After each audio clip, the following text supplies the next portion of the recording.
ఇప్పుడు కాంగ్రెస్ పార్టీకు డీలిమిటేషను కానీ మహిళా రిజర్వేషన్ కానీ ఇష్టం లేదు. 35 సంవత్సరాల నుంచి పార్లమెంట్లో వాళ్ళే పెట్టారు. దాని గురించి మాట్లాడలే. ఇప్పుడు నరేంద్ర మోదీ గారు మహిళా రిజర్వేషన్ ఇస్తా అంటే దీన్ని అడ్డుకోవడానికి ప్రయత్నం చేస్తున్నారు. ఎట్లయినా మహిళా రిజర్వేషన్ రావద్దు, కావద్దు అనేటువంటి ఆలోచనలతోనే ఈరోజు ఈ యొక్క ప్రయత్నం కాంగ్రెస్ పార్టీ చేస్తుంది. కాంగ్రెస్ పార్టీకు గతంలో తెలంగాణ మూవ్‌మెంట్ అప్పుడు కూడా ఈ పెప్పర్ స్ప్రేలు పెట్టి పార్లమెంట్ డిస్టర్బ్ చేశారు. ఈసారి కూడా వాళ్ళు అదే ప్రయత్నంలో ఉంటారు. కాంగ్రెస్ పార్టీ నైజం అది. కాంగ్రెస్ పార్టీ డీఎన్ఏలోనే అంత నెగటివిటీ ఉంది.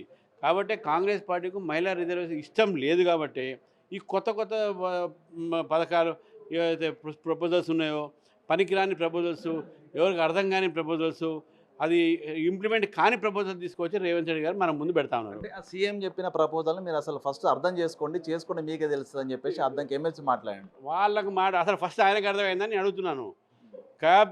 మన పర్ క్యాపిటా ఇన్కమ్ ఎక్కువ ఉంటే అంటే రిచ్, పర్ క్యాపిటా ఇన్కమ్ తక్కువ ఉంటే పూరు.